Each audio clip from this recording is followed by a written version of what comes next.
봅시다. 쌤이 저번에 기숙사 얘기 해줬나 한번? 안 해줬나?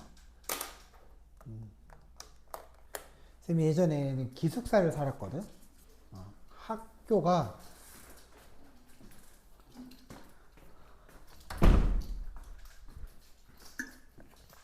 쌤 학교 얘기 해줬나 모르겠다. 쌤은 성북구 안암동에 있는 뻘건 학교를 다녔어요. 응? 근데 집이 이제 경기도 용인에 저기 기흥구에 있었다고. 오케이? 신도시니까 그때만 하더라도 용인이 신도시였어. 그러니까 운 좋게 어떻게 걸려가지고 한 경기도도 좀 가까운 데는 기숙사 배정을 안 해줘요. 근데 너무 머니까 거기 이제 거의 충청도하고 뭐 경기도 사이니까 서울 입장에서 보면은 그런 애들은 이제 기숙사에 넣어줬다고. 그래서 쌤이 그때 운 좋게 1학년은 또 우선 배정권을 주거든. 3, 4학년들이 이제 졸업할 거니까 얘네는 저기 원룸에서 살든지 아니면 좀 비싼 기숙사 들어가서 살아라. 1인 1실 기숙사가 있어. 여학생들은 그걸 좋아해. 왜냐면은 3, 4명이서 같이 살면은 이렇게 좀 이렇게 여학생들이 짐이 많으니까. 근데 이제 남학생 기숙사가 되게 좋은 게 되게 싸요. 120, 원래 160만 원인가 한 학기에 내야 되는데 1인 1실은 내가 알기로 거기는 80만 원만 내면 들어갈 수 있어. 그러니까 한 학기에 거의 20만 원 꼴로 한 학기 20만 원이 아니지. 한 달에 20만 원 꼴만 내면은 와 거기 살 수 있는 거야. 근데 문제가 있어. 싸니까 어때? 시설이. 그쵸. 되게 웃겨. 가면은 그 공동 샤워실 있지. 내내 캐리비안 베이 가면은 그 수영장 들어가기 전에 샤워실에 공동 샤워 그렇게 돼 있어. 캐리비안 베이는 물론 아름답게 표현해 놓은 거고 이제 가면 어떻게 되는 거야? 이제 가면 이제 막 그러니까 공포 영화에 나오는 거 알지? 가면 귀신 나올 거. 군대랑 비슷할 것 같아. 군대 그쵸. 그런 군대 샤워실로 돼 있고 화장실로 군대 화장실로 돼 있어. 80년대 지은 거거든. 그래서 3월 맨날 개강하면 나 거기서 2년을 살았는데 개강하면 진짜 재밌어요. 왜냐면은 거기에서 이제 뭐야 3월 되면 항상 하는 게 뭐야 이제 신입생 오리엔테이션을 하잖아. 그 2월 말부터 3월까지는 이제 기숙사 일찍 짐을 부려놓을 수가 있거든. 한 이제 일주일 남들보다 일찍 와서 짐을 부려놓으면 이제 뭐야 아직 개강 안 했으니까 학생들은 이제 안 오고 한 3일 전에 되어 오고 신입생들이 먼저 와서 이제 오리엔테이션을 하고 가는 거야. 개 재밌어요. 걔들이 와서 뭐 할까? 기숙사에 잠깐 재우거든. 술 먹어. 근데 다음날 되면은 멀쩡한 변기통이 하나도 없어. 들었던 것 같아. 저한테 말해줘. 말했어? 그거는 얘기했구나. 그럼 딴 거 해야지. 남학생 기숙사가 재밌는 점 뭐야? 이것도 얘기했던 것 같은데? 한꺼번에 얘기했던 것 같은데? 남학생들끼리만 살잖아. 이거 얘기했었지? 뭐 기억 안 나? 어떨 것 같아? 남학생끼리만 살거든. 3명이서 같이 3인 1실이야. 그럼 이제 2학년, 1학년, 4학년 이렇게 있는 거야. 무슨 말인지 알죠? 그러면 어떨 것 같아? 남학생 3명이서 살아. 그리고 한 300명쯤 있어. 어떨 것 같아? 호실이. 재밌어요. 개판이야. 엄청 시끄러울 것 같은데. 엄청 시끄러워요. 정상인이 한 명도 없어. 자, 신기하게 있어. 어떤 방은 아예 반티셔츠처럼 농구티를 맞춰서 이제 입고 다니는 거야. 학교별로도 이제 그 옷 같은 거 맞춰서 있거든. 학과별로 옷 같은 거 맞춰서 있거든. 되게 재밌어요. 다 그것만 입고 다녀. 아니, 하여튼 멀쩡하게 입고 다니질 않아. 어떤 애들은 상의를 안 입고 다녀. 그러면 괜찮은데 어떤 애들 하의를 안 입고 다녀. 그게 더 문제야. 그럼 왜 문제가 되느냐? 편의점이 이렇게 있어. 이게 남학생 기숙사고 그 옆엔 또 재밌는 게 여학생 기숙사가 있다. 그래 둘이 이어져 있어요. 자, 여학생들에게 편의점은 그쵸? 예, 약간 병원 같은 존재야. 왜? 필요한 거를 꼭 사러 가야 돼. 남학생들이야 뭐 그냥 농구 바지에다가 청바지 딱 입고 수업하러 나가도 아무도 뭐라 안 그래요. 여학생 쉽지 않지, 그치? 화장도 해야 되고, 그쵸? 전투 화장을 하고 가야 돼. 하고 가야 되는데 편의점에 이게 있잖아. 필요한 게 있잖아. 사러 가야 되는데 그때마다 이제 비극이 벌어지는 거야. 뭐 말인지 알지? 편의점이 남학생 쪽에 좀 더 가까워. 이게 띡 찍고 이제 수영장 들어가는 것처럼 띡 찍고 들어가야 돼. 아 이건 그 자체. 이제 띡 찍으면 이제 날것이 드러나는 거야. 오, 통유리로 돼 있기 때문에 수영장인가? 오 무슨 말인지 알죠? 맨날 8시 일어나면은 비명 소리가 들려. 아 이 편의점에 누가 갔구나 한 명이. 편의점은 몇 시까지? 편의점은 뭐 24시죠. 그럼 기숙사 안에 있는 편의점. 아침이랑 새벽에 시끄럽겠네. 그쵸, 엄청 시끄러워. 남학생들이 제일 싫어하는 게 기숙사도 축제를 해. 학교 축제가 있는데 그 뭐 고연전 연구전 같은 건 다 유명하니까 외부인들도 오는데 또 조그마한 축제가 있어. 기숙사 축제를 남학생들이 제일 싫어해. 왜일까? 옷을 입고 다녀야 되거든. 그때는 외부인들이 오기 때문에. 얘네 외부인들이 옷을 입고 다녀야 되니까 제일 싫어 그때. 학교 축제를 빙자해서 막 부모님도 찾아오는 걸 내가 봤어요. 실제로 목격한 적이 있어. 왜 학교 축제? 별로 안 유명한 이제 DJ들 막 이제 와가지고 이제 뭐라 그러지? 막 포트락 파티처럼 막 한 손에 이제 맥주병 들고 이렇게 노는 거죠. 한마디로. 되게 재밌어요. 여학생 기숙사가 조금만 하고 이제 바로 할게요.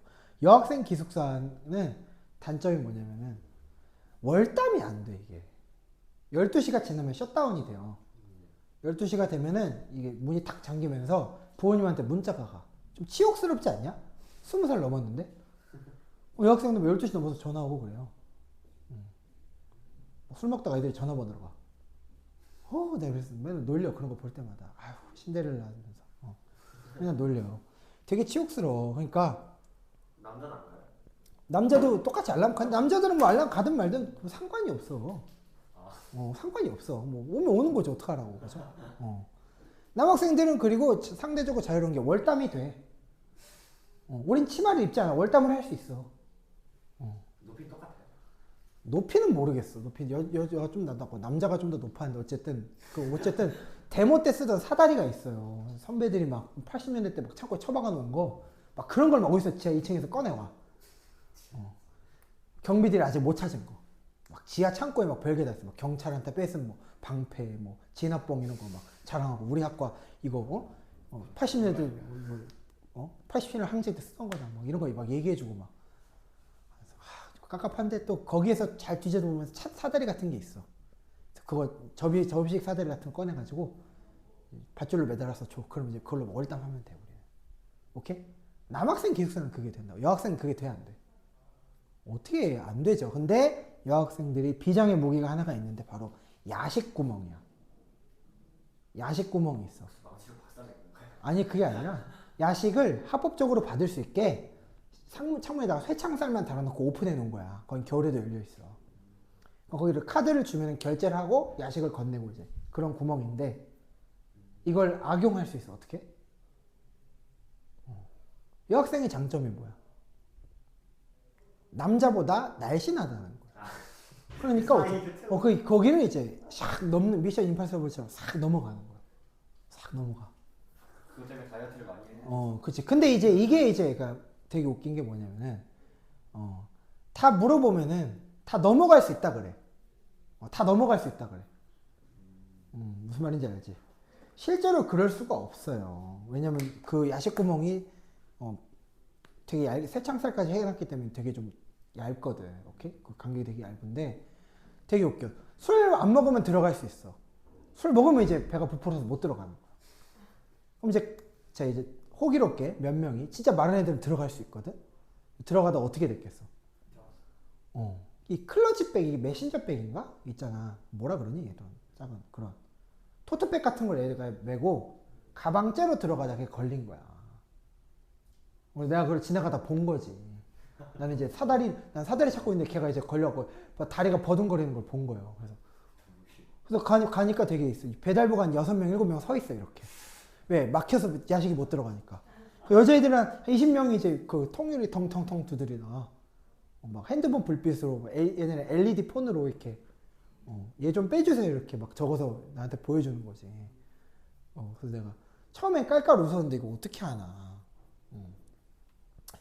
근데 이제 소통이 안 되고 걔들이랑 나랑 뭐 아는 사람이 아니니까 번호를 주고받은 적이 없으니까 어떻게 하죠? 그래서 제가 껴있잖아. 어떻게 해야 돼? 일단 메신저 백을 이제 그게 뭐 고리처럼 돼 있더라고. 그걸 뺐어. 그걸 이제 분실물 쓸 때 갖다 주면 돼. 갖다 주면 되는데 그 다음에 문제야. 술에 나도 술 먹었으니까 그때도 껴있잖아. 밀어야 돼, 빼야 돼? 집어넣어야죠, 그쵸? 결국엔 집어넣었어, 나중에. 거기 있는 여자들 술을 안 먹었으니까. 근데 처음에 잘못된 선택을 한 게 둘 다 땡긴 거야. 뭔 말인지 알죠? 협의가 안 돼, 둘 다 땡긴 거야. 사실. 그러니까 소리를 막 지르. 하면서 막 소리를 지르니까 이제 텅텅 두드리면서 밀라고. 그래서 밀어서 결국 집어넣었어요. 밀어서 결국 턱 집어넣었어. 그리고 이제 그건 경비한테 갖다 주고, 그건 경비 하시는 분한테 그 백은 갖다 주고, 오케이? 누군지 모르니까. 백은 넣을 수 없었어요. 백을 어떻게 했었지? 그냥 이제 넣어주고. 크기가 안 들어가. 안 들어갔었던 것 같은데 백이. 큰 백이. 그런 거. 그러니까 그래서 어쨌든 탁 넘겨줬어요. 야, 다음 날에 이제 뭐야? 되게 웃겨. 모르는 걔는 나를 모르는 사람으로 알겠죠. 나는 이제 걔를 알지. 개 웃겨. 끝까지 모르는 척해요. 너무 웃겼어. 이런 해프닝이 있습니다. 별명이 생기지 않았을까요? 별명이 생각. 그렇죠. 별명이 하나씩 있어. 왈라. 방마다 컨셉이 달라. 어떤 데는 불을 안 켜. 스탠딩 등만 켜야 돼. 간접적. 어떤 방은 막 물총 싸움을 해요. 이상한 규칙들이 있어. 선배들이 그렇죠. 선배들이 이렇게 물들어 놓은 거. 재밌어요. 여학생 기숙사도 그런 게 있대. 근데 잘은 몰라 나도. 나중에 기억나면 얘기해 줄게. 저희 영국 여기는 오히려 여자 기숙사가 생각보다 기강을 많이 잡는다 하더라고요. 그런 거 심해요. 특히 6명, 5명 살면 그런 게 좀 심해. 같이 살면. 자, 어쨌든 이제 수업 들어갑시다. 얘기는 다 했고, 자, 옳고 그름의 기준 이제 볼 건데 공리주의로 가야겠죠, 그렇죠? 칸트를 잠깐만 공강 좀 받고 5번부터 10번까지 풀었으니까 칸트 말고 이제 벤담으로 갈게요. 89페이지로 갈게요. 옳고 그름의 기준. 공리주의로 갈 건데 공리주의는 뭐가 공리냐면은 간단하게 요약하면 이제 공공의 이익인데 여기서의 공리는 우리가 알던 그런 이제 그 공익하고는 좀 다른 거예요. 최대 다수의 최대 행복 있죠. 최대 다수의 최대 행복 밑줄. 요거를 좀 잘 파악해 두셔야 돼요. 최대 다수의 최대 행복이라는 원리는 어떤 걸 얘기하는 거냐면은 다수결의 원리예요. 철저한 다수결의 원리. 그러니까 사회적 다수라는 게 성립되지가 않아. 무슨 말이야 그게? 사회적 다수는 절대 다수를 의미하는 거야. 근데 공리주의는 절대 다수를 최대 다수라고 절대 인정해 줄 수가 없어요. 왜냐하면은 이런 거야. 대통령 선거 때 50 이런 거지. 51% 대 49%를 이겼다 이거야. 이겼어? 그럼 어떻게 됩니까? 그거를 그 절대 다수라고 얘기할 수 있어요? 51%를? 그게 아니에요. 그리고 51%도 자꾸 대통령이 멍청한 짓 하면 어떻게 돼? 지지율이 떨어질 거예요. 최대 다수는 보존이 돼야 안 돼요? 안 돼요. 뭐냐면은 그 사람을 찍었을 때만 최대 다수의 지위를 얻는 거지 그 이후로는 최대 다수가 보장이 안 되는 거예요. 그렇기 때문에 최대 다수는 결국은 이제 뭐야? 이기적인 개인들의 집합체인 건데 결속력이 높지도 못한 거예요. 사회적 다수라고 볼 수가 없죠. 그래서 공리주의 기본 입장 볼 텐데 공리주의 기본 입장 보시면은 개별로 알아먹는 건 하나도 어렵지 않아. 벤담의 양적 공리주의 볼게요. 거기다 뭐라고 쓰시느냐? 행위와 관련된이라고 써요. 행위와 관련된. 행위와 관련된. 이게 중요해.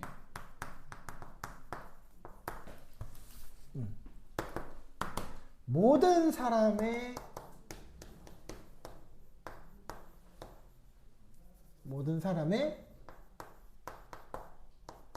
행위는 옳다. 그러니까 뭐야? 내가 사회에서 그쵸? 다수가 한 행동을 했으면은 그거는 내가 옳다고 해줄게라는 소리. 행위와 관련된 모든 사람의 행복을 하나 더 붙여줘야지. 행복을 증진하는 행위는 옳다라고 쓰세요. 괜찮죠? 이렇게 한번 써보세요. 행위와 관련된 모든 사람의 행복을 증진하는 행위는 항상 옳다.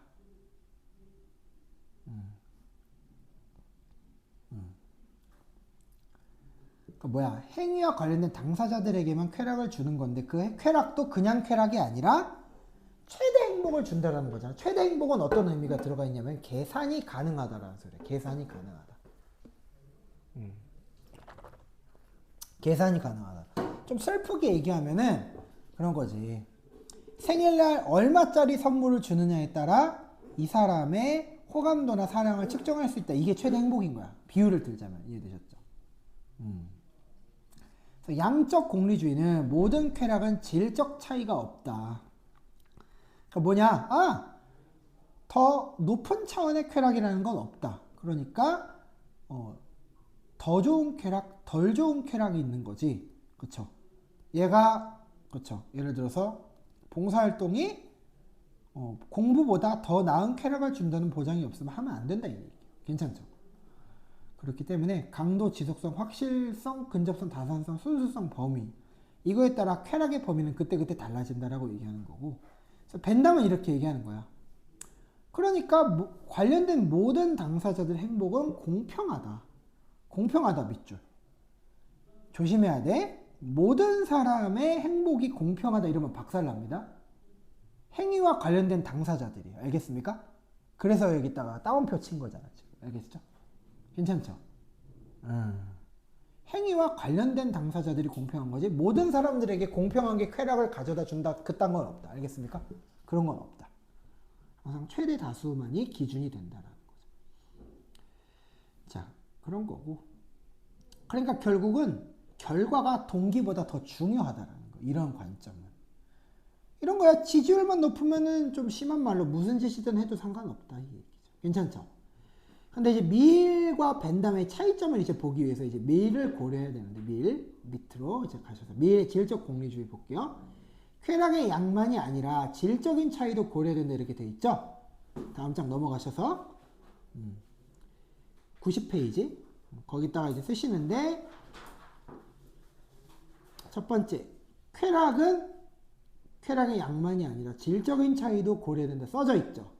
2번 4번에 2번에 써져 있죠. 거기다 하나만 더 써보세요.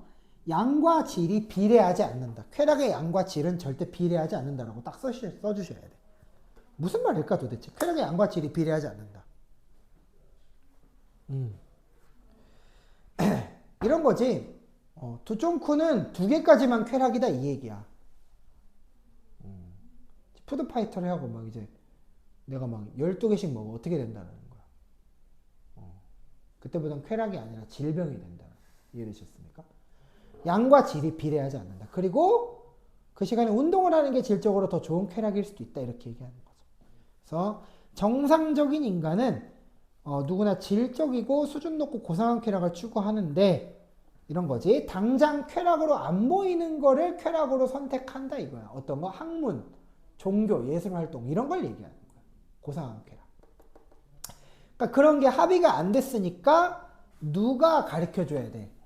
그걸 먼저 경험해본 사람들이 가르쳐줘야 된다 이 얘기인 거죠. 괜찮죠? 그게 이제 엘리트주의인 거예요. 미리 중요시 여기는 건 자유, 평등 이런 거예요. 오히려. 괜찮죠? 그래서 정신적 쾌락의 추구와 밑줄 양심에 의한 내적 제재를 강조한다. 이게 쾌락을 만드는 원리이다. 내적 제재. 그래서 이제 벤담하고 밀의 그럼 봐봐. 차이점은 이제 알겠죠? 양적인 쾌락, 질적인 쾌락. 그래서 벤담하고 밀 공통점 이제 불러줄게. 써보세요, 이제. 공통점, 차이점을 이제 알았어. 벤담하고 밀은 양적인 쾌락과 질과 양이 비례하지 않는다. 이 차이가 있는 거고, 공통점은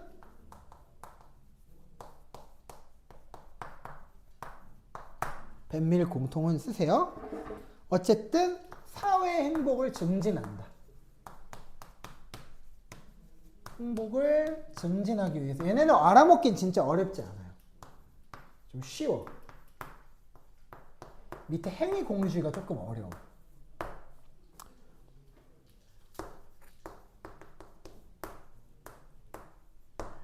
두 번째, 좋은 결과로 도덕성이 결정된다.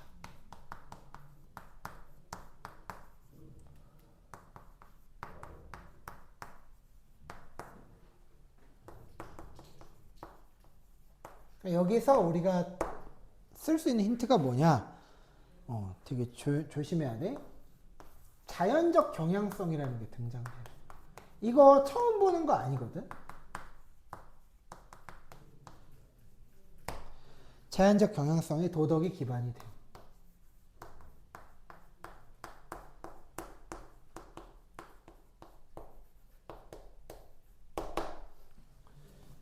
무슨 말인지 아시겠네요, 이거?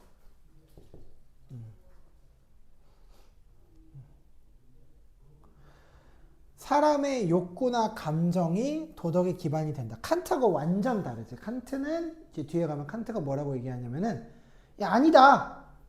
칸트가 개슬퍼요. 못소리예요. 왜 못소리냐? 얘는 사람에게 감정에 의한 행위를 허용하지를 않아. 이해되셨죠? 근데 공리주의는 그거랑 완전 반대인 거야. 뭐야? 도덕 규칙에 일치하지 않아도 된다. 비도덕적인 행위라도 괜찮다.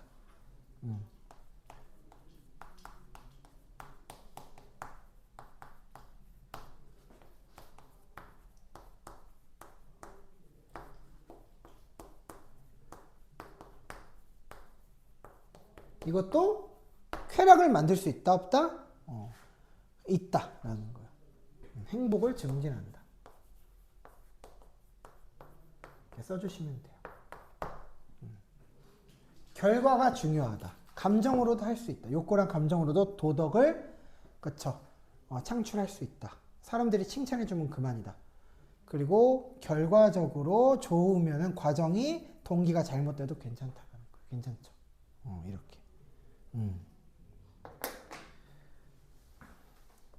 이렇게 보시면 되고 이제 행위 공리주의로 들어가 볼 텐데 행위 공리주의는 이것까지는 행위 공리주의가 이제 지금 이제 벤담과 밀의 공통점에 해당되는 거고 행위 공리주의는 말 그대로 개별적인 행위로 공리를 창출한다는 거야. 근데 문제는 뭐냐? 큰 단점이 있어. 어떤 행위가 제일 쾌락을 많이 창출하는지는 알 길이 없어요. 그때그때 달라. 그렇죠? 내가 기분이 안 좋은 날 맛있는 걸 먹는 거랑 기분이 좋을 때 맛있는 걸 먹는 건 좀 다른 차원이다 이렇게 얘기하는 거죠. 괜찮습니까? 다른 차원이다. 그렇기 때문에 이 현대 규칙 공리주의가 이 글에서 등장하는 건데 일단 먼저 볼게요. 현대 규칙 공리주의라는 건 뭐냐면 공리의 원리를 개별 행위가 아닌 행위의 규칙에 적용한다. 그러니까 이런 거지. 자, 최대 행복을 가져오는 행위는 결국은 규칙이 정해준다. 그러니까 규칙 공리주의다 쓰세요. 개별 행위 X라고만 쓰시면 돼. 거기 써져 있네. 공리의 원리를 최대 행위 규칙에 적용한다. 근데 이제 조심하셔야 되는 거. 유용성은 행위 공리주의랑 전혀 차이가 없이 동등하게 존중해 줍니다. 그래서 쓰세요. 벤담 밀 여기다가 규칙 공리주의까지 해서 한 번 더 업데이트를 하면은 여기다가 따로 써주셔야 돼. 색깔 다르게. 도덕적 가치는 어쨌든 유용성과 비례한다. 쓸모가 있으면 도덕이고 아니면은 미안하지만 도덕 취급 못 해주겠다. 다만 그 행위가 뭔지는 그때그때 정한다라는 거예요. 그 정도 보시면 되고, 선호 공리주의가 있는데, 선호 공리주의라는 건 뭐냐면은, 자 봐봐라, 행복이라는 거는 인간이 얘기하는 거잖아, 그쵸? 그럼 동물은 행복이라는 거는 없어, 맞죠? 쾌락이 있어, 없어? 쾌락은 있어요. 근데 이게 사람 거하고 같냐 이거야. 그래서 싱어가 얘기해 준 건 이거야. 야, 행복이 있으면, 이게 행복이면은 동물도 선호라는 게 있다. 선호. 그러니까 내 우선순위라는 게 있어 버린다는 거죠. 너무 좀 못 썼다 글씨를. 괜찮죠, 이렇게.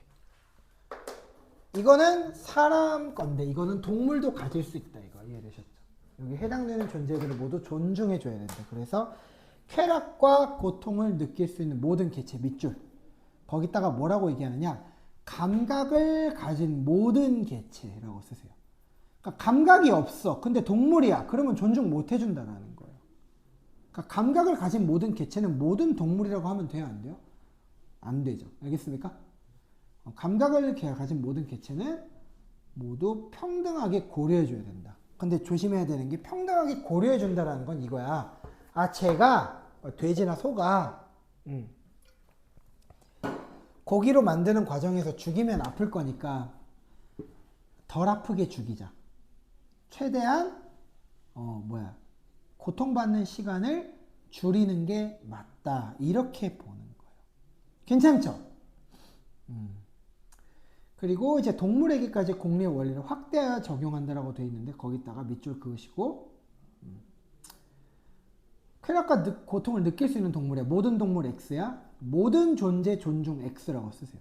모든 동물을 함정으로 낼 수 있어. 안 되고 그리고 공리를 자 조심해야 돼. 얘는 또 선호 공리주의니까 선호는 봐봐. 동물한테 행위 규칙이 있어 없어? 없어요. 아 너는 멸종 위기종이니까 오늘은 보내줄게 라고 사자가 얘기하지 않겠죠. 그렇죠. 걸리면 죽는 거예요. 배고픈데. 그죠? 그러니까 얘는 또 행위 공리주의겠네. 선호는 뭐야? 선호 공리주의는 공리의 원리를 개별 행위에 적용한다라고 써주셔야 돼요. 써주세요. 공리의 원리를 개별 행위에 적용한다. 이건 쉽기 때문에 그냥 불러줄게요. 그 다음에 공리의 원리를 행위 규칙에 적용한다. 이건 또 안 돼. 규칙 공리주의가 아닌 거야. 조심해야 돼. 자, 그러면은 자 이거야. 인간과 동물의 선호는 일치할까요? 이거는 인간, 이거는 동물이라고 할 때 일치할까? 그렇지 않겠지. 동물은 풀 뜯어 먹는 게, 양은 풀 뜯어 먹는 게 행복이지만 사람은 풀 뜯어 먹으면 식중독 걸리겠죠. 그렇죠? 그러니까 인간과 동물의 선호가 일치하지 않는다. 라고 쓰시면 되고요. 괜찮습니까? 써보시고 바로 다음 장 넘어갈게요. 음으로 넘어가 볼게요. 음으로.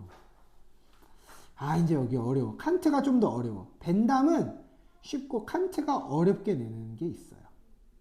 그래서 요걸 이제 고난이도 문제집을 참고해서 이제 만들어 봤는데 일단 의무 중시 봐봐. 결과에 상관없이 의무를 따른 행위를 중시하면 이게 좀 어려워.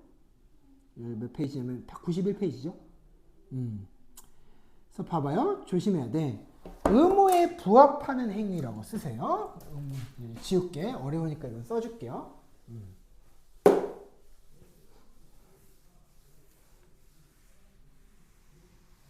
칸트가 모쏠인 이유가 있어.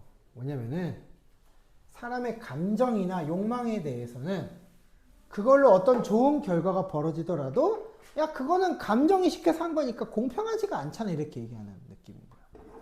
그죠? 그러니까 의무에 부합하는 행위.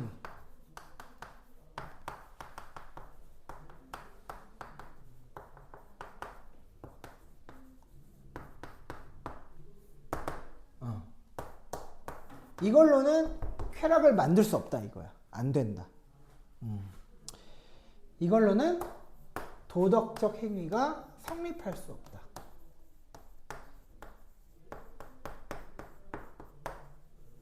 성립하지 않는다 라고 쓰시고요. 다만 여기서 조심해야 되는 건 이게 중요한 건데 의무로부터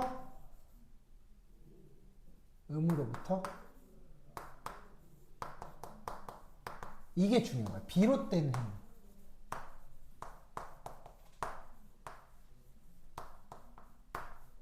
이렇게 쓰시면 돼. 이거가 이제 도덕적인 행위라는 거예요. 이걸 이게 두 개 다 더해져야 도덕적 행위라고 지어주는 거죠. 그러니까 칸트는 이걸 원했던 거예요. 여권 같은 걸 원했던 거예요. 여권. 공항 직원이 그쵸? 공항 직원이 이제 박보검의 입국을 목격했어. 그쵸? 그러면은 하이패스 시켜주나요? 그렇지는 않다고. 그죠? 뭐 못생겼다고 느리게 통과시켜줘. 그런 건 없다고. 알겠죠? 그냥 그것만 있으면은 통과가 되는 건 범죄만 안 저질렀으면 상관이 없다라는 게. 그게 보편성이라는 거죠. 감정에 따라서 한 행위가 아니라는 거고, 반대로 다른 나라에서도 그쵸? 우리나라 직원이 그 공항 직원을 그렇게 대우해 주겠죠. 맞죠? 똑같이 대우해 준다. 그런 거고. 이제 칸트 윤리사상 보겠습니다. 칸트 윤리사상 보시면은 행복주의 목적의 수단을 정당화할 수 없다라고 돼 있고, 그러니까 동기가 중요하다라고 여러분들 알고 계시면 되고, 그 다음에 옳고 그름의 기준은 밑줄 시대와 장소를 초월하여 보편적이다. 그러니까 인간이 하는 행위 중에서 보편적인 행위는 다 정해져 있으니까 이것만 한다면 문제가 없다라는 게 칸트예요. 근데 사실은 이게 되게 기준이 너무 빡빡해서 그럴 수가 없다? 그럴 수가 없어. 자, 투쫌쿠를 여러분들이 이제 성공을 해서 이제 뇌절까지 간 거야. 그래서 투쫌쿠 이제 100개를 산 거예요. 100개를 샀어. 그러면 똑같이 줄 수가 있냐고.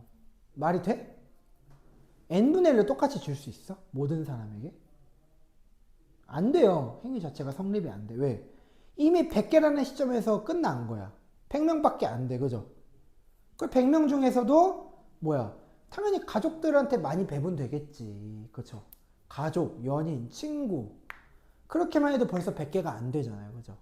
그러니까 이건 이루어질 수 없는 행위인 거야. 칸트 행위는 실현이 불가능한 행위가 된 거예요. 오케이? 그게 이제 단점인 거죠. 그래서 일단 어쨌든 칸트의 이제 윤리사상 보시면 행복주의 비판이라고 되어 있는데, 도덕은 다른 행복이나 다른 무엇을 실현하기 위한 수단이 아니라 그 자체가 목적이다. 이래 돼 있죠. 밑줄. 그 자체가 목적이다. 밑줄 그으시고, 그 무슨 말이야? 행복이라는 거는 가짜 감정이다. 이렇게 얘기하는 거야. 근데 공리주의는 이렇게 얘기해. 쓰세요. 공리주의가 뭐라고 얘기하느냐? 야, 도덕은 행복을 위한 방법이야. 거꾸로 얘기해요. 공리주의는 뭐라고 얘기했다고? 쓰세요.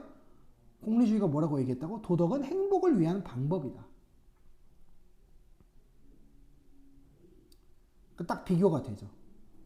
야, 행복은 그쵸? 행복은 목적이고 도덕이 수단이야. 이러면은 공리주의인 거고요. 오케이? 야, 도덕은 행복이 아니야. 이러면 칸트라는 거예요. 딱 비교가 되죠. 그죠? 그걸 먼저 하실 수 있어야 돼. 그럼 제가 한번 문제 내볼게요. 최대한의 행복을 산출하도록 지도하는 기술. 도덕은 행복을 위해서, 그쵸? 이 행복을 더 많이 뽑아내는 기술일 뿐이야. 이러면 누구예요? 공리주의죠. 그쵸? 이렇게 내는 거예요. 선의지 이제 볼게요. 그래서 자연적 경향성이나 동정심, 이거 밑줄. 이거는 도덕의 기반이 될 수 없다. 자연적 경향성에 특히 밑줄 그으시고, 여기에 해당되는 사람들이 누굴까? 공리주의라고 딱 쓰셔야죠. 일단은 하나가 더 있어. 아퀴나스. 자연법 쓰세요. 자연적 경향성에다가 아퀴나스라고 쓰셔야 돼. 즉 종교적인 신앙심으로 내가 누군가에게 잘해줬어. 옳지 않다라는 거예요. 오케이? 왜? 그 감정은 절대 보편적일 수가 없다라는 거예요. 알겠죠? 그런 거 쓰시고, 선의지 이제 볼 텐데, 선의지. 옳은 행위를 오로지 그것이 옳다는 이유에서 마땅히 해야 될 의무로 받아들이고 이를 따르려는 의지인데, 일단은 요거는 선의지에다 쓰세요. 봐봐. 그것이 옳다라고 생각하는 거는, 생각해봐. 뭘로 판단하는 거야? 동물이 그거 판단할 수 있어? 없어? 없어요. 그죠? 여기는 국립공원 자연보호구역이니까 우린 여기서만 사는 게 맞아라고 동물이 생각한다고요? 그럴 리가 없다고요. 알겠죠? 그럴 수가 없어요. 그렇기 때문에 이 선의지에다 쓰세요. 이성 능력이 있어야만 적용된다. 써줄게. 이거는 어려우니까. 선의지 써줄게. 선의지. 선의지는 어떻다고? 이성 능력이 있어야 적용이 된다.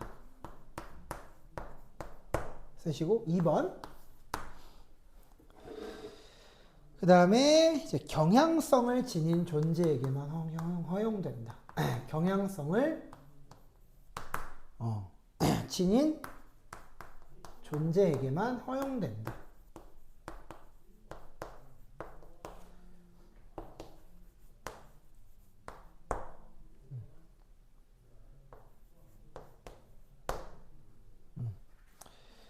그렇죠. 근데 조심해야 돼.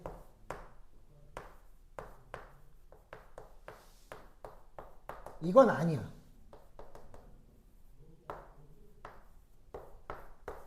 설명을 해줄게.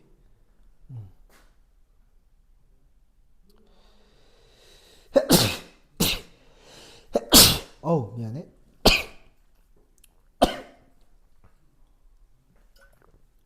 얘하고 얘를 구분하자는 거 아닙니까? 그죠?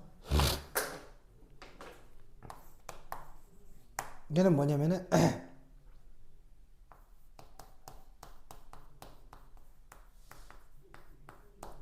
아우.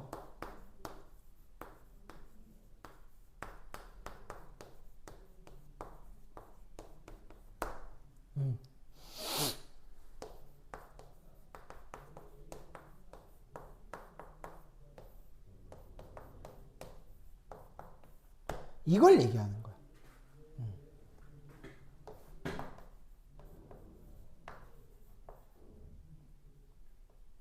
즉 뭐야?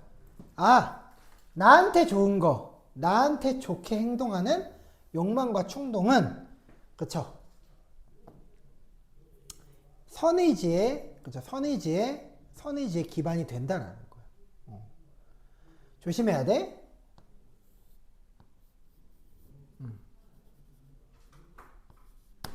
인간은 이성이 있기 때문에 나한테 좋은 거 나쁜 거를 다 알 수 있지만, 오케이?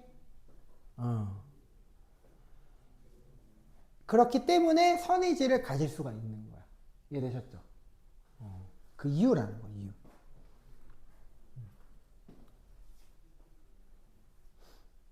그리고 이제 뭐야? 하나 더. 아, 이거 좀 어렵다. 3번 하나 더 적을게요. 3번 하나 더. 3번 하나 더 적으시고, 뭐라고 달아두시느냐? 인간의 유한성.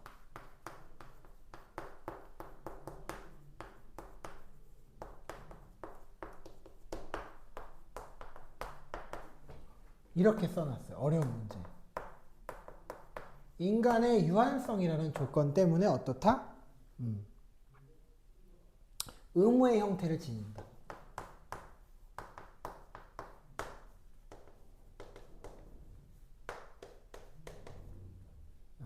이렇게 써보시고 또 풀이해드릴게요.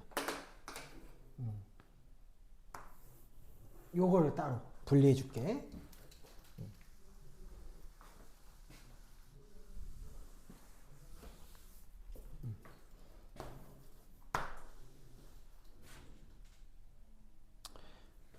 이거는 그러니까 인정한다 이런 거지. 자, 도덕자, 선의지가 얘기하고 싶은 건 이거야.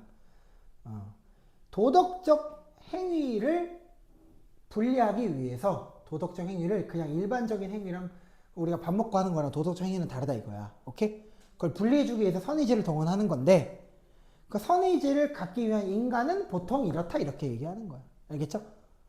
이성적 도덕적 행위를 하는 존재는 욕구가 없다. 틀린 말이라는 거야. 알겠죠? 그래서 이 인간의 유한성도 비슷한 말이 들어갈 거야. 알겠지? 딱 그런 말이야. 욕구, 감정, 그 다음에 경험적으로 약점이 있다. 이걸 얘기하는 거죠. 인간의 유한성. 이걸 얘기하는 거야. 그러니까 얘는 홀로 홀로 홀로 완전한 도덕적 존재가 될 수 없다. 이렇게 딱 정의를 해줘야죠. 그러면 이게 선의지의 이유가 되는 거예요. 선의지의 필요가 되는 거죠. 아, 이것 때문에, 얘 때문에 이게 필요하거나 이게 칸트인 거야. 이해되셨죠?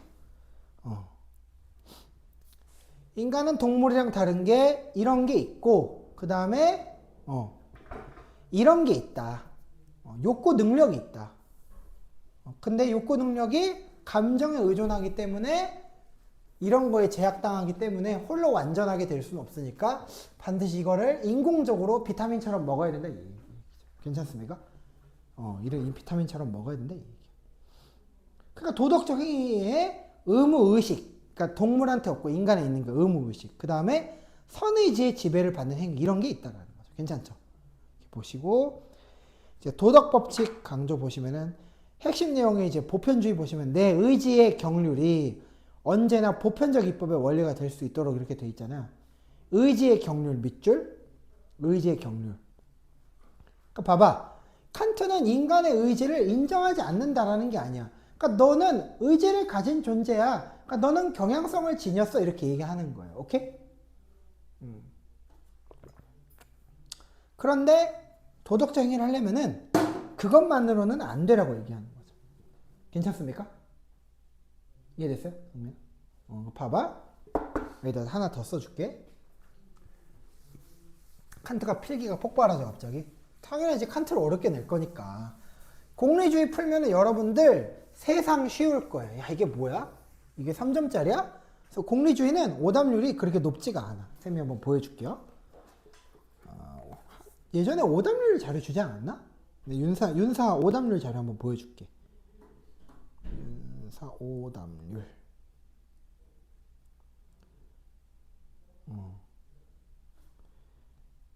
윤사 문항별 오답률을 보시면은 칸트하고 한번 비교해 볼게. 6번이 에피쿠로스고 칸트가 17번이거든. 6번하고 17번 오답률 비교해봐. 어때? 6번하고 17번 오답률 비교해봐. 어때? 그쵸? 뭔 차이인지 알겠죠? 그러니까 공리주의는 학생들이 그나마 쉽게 느끼기 때문에 다른 애들이랑 섞어주지 않는 한 단점을 이런 거지. 단점이란다. 오답을 만들기가 쉽지가 않아요. 근데 칸트는 그냥 그 자체로도 애들을 1등급과 2등급을 가르는 녀석이에요. 그러니까 이지경인 거예요. 오케이? 급 차이가 엄청나죠. 그죠? 그러니까 반이 틀리는 거하고 80%하고 틀리는 것은 칸트를 더 어렵게 보고 있다 이 얘기죠. 칸트에다 목숨 걸었다는 거예요. 어차피. 그래서 여기 보편주의 내 의지의 경륜이라는 것만 요거 하고 보고 이제 문제 풀면 될 것 같은데 애매하다. 진짜 애매하다. 내 의지의 경륜. 여기까지만 하고 말까? 그래, 여기까지만 하고 말자. 지금 다 할 수가 없다. 어차피 현대 칸트주의도 해야 되니까. 내 의지의 경륜은 뭐냐면은 주관적 행위 원리라는 거야. 주관적 행위 원리. 이건 주관적이다. 주관적. 모든 준칙에는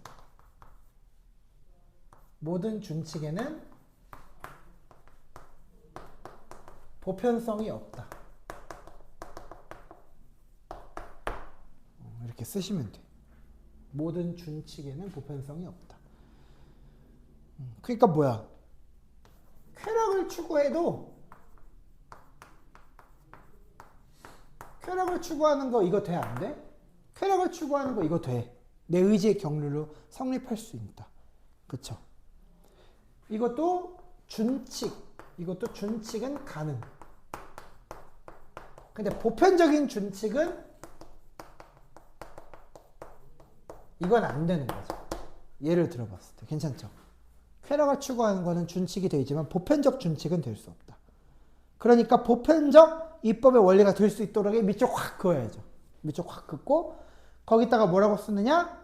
아까 했던 거 반복. 자연적 감정은 행위의 직접적 동기가 될 수 있다라고 쓰시면 되죠. 그죠? 자연적 감정 쓰세요. 보편적 입법의 원리.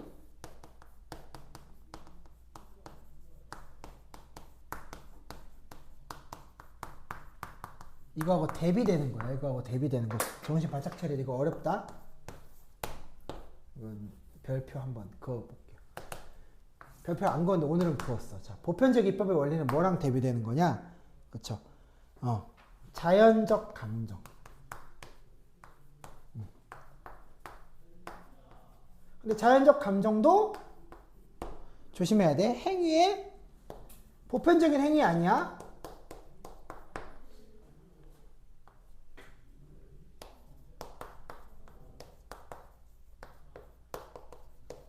이건 된다라는 거예요. 이게 아닐 뿐이야. 이게 아닐 뿐이야. 알겠죠? 어떤 건지 알겠죠? 딱 거기까지만 쓰시고 오늘 일단은 문제 몇 개 풀고 갈게요. 공리주의 몇 개 풀고 가자. 칸트, 벤담, 칸트. 자, 이제 그거 푸시고 이제 1등급 비기 저번에 드린 거 꺼내 보시면 될 것 같아요. 비기로 한번 가봅시다. 오늘은 스피노자하고 그 다음에 이제 흉 정도를 흉이란다. 공리주의 정도를 같이 좀 보면 될 것 같아. 비기 꺼내십시오. 비기 없으면은 148제로 할 거예요. 없으면은 있는 걸로 있어요? 비기를 꺼내요. 비기 1등급 비기 윤리학 사상 있을 거예요. 꺼내셨습니까? 꺼내셨어요? 이제 인간과 윤리사상, 동양과 한국윤리사상, 서양윤리사상 이랬는데 이제 83페이지로 가보세요. 83페이지 가보시면은 아니다. 83페이지 가지 말고 잠깐만 100 내가 100에서 150페이지 잘라준 거 키시고 165번 풀어볼게요. 109페이지 165번 109페이지 165번 풀어볼게요. 109페이지 165번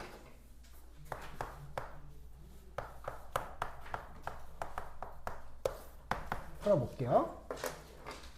한 두 문제씩만 풀어보자.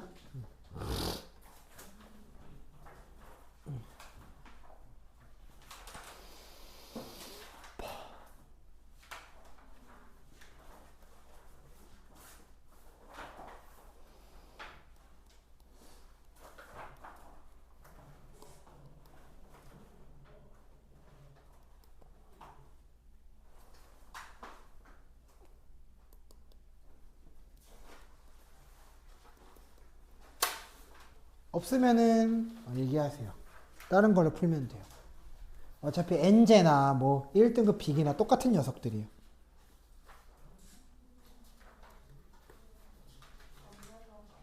없어요?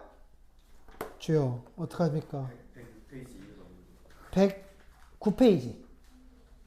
109페이지. 딱그 번호가 뭐지? 109페이지. 아이고 없는 것 같아. 그럼 148제로 해. 괜찮아. 자, 미안해. 148제로 바꿀게요. 148제로 바꿀게요. 지금 있는 걸로 합시다. 굳이 그걸로 안 해도 되시고 난이도 조금 너프 시키면 되니까. 자, 148제 피시고요. 148제에서 페이지 알려드릴게. 기다리세요. 다음에 갖고 오시고. 어딨나. 서양윤리 사상이 그치 이성과 감정이 33페이지 피세요. 33페이지 엔제에서 33페이지 중세 근대 그렇지 여기서 81페이지 81번 풀게요. 81번 풀게요. 비기 집에 있는 거죠? 없으면 또 얘기하시고 파일로 보내드릴 테니까.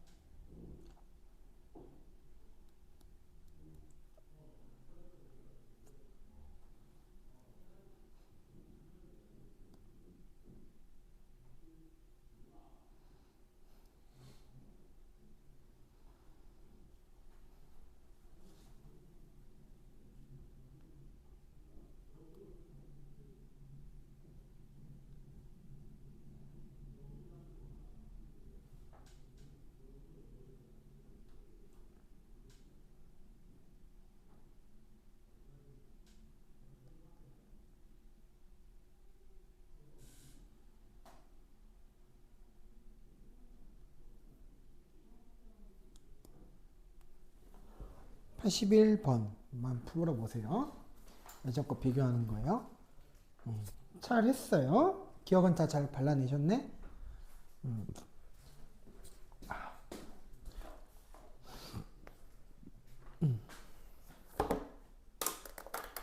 어이구, 어이구, 어이구, 씨.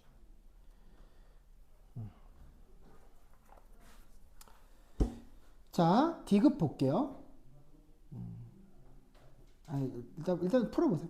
푸셨나? 푸셨나?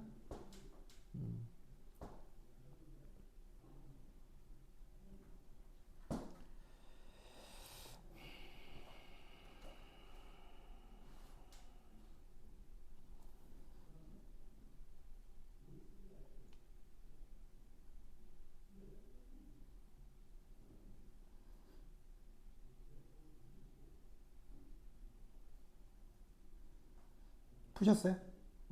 자, 봐봐.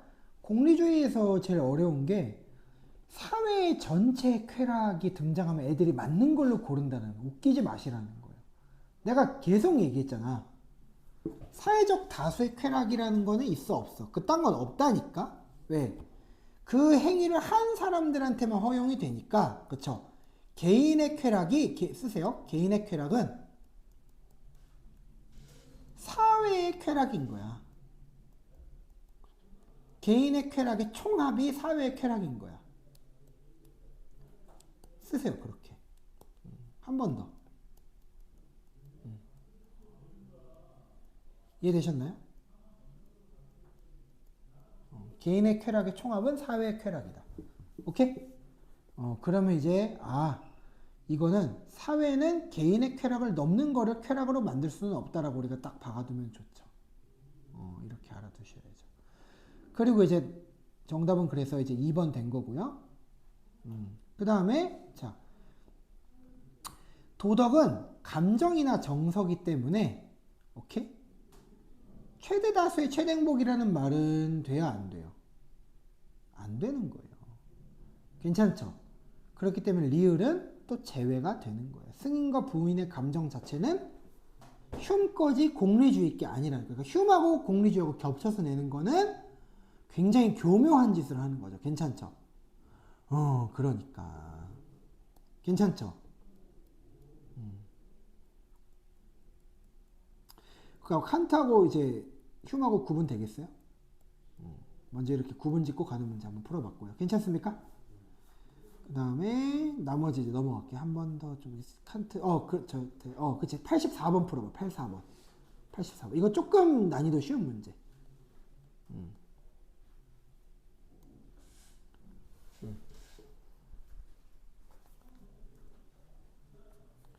조금 쉬운 문제예요.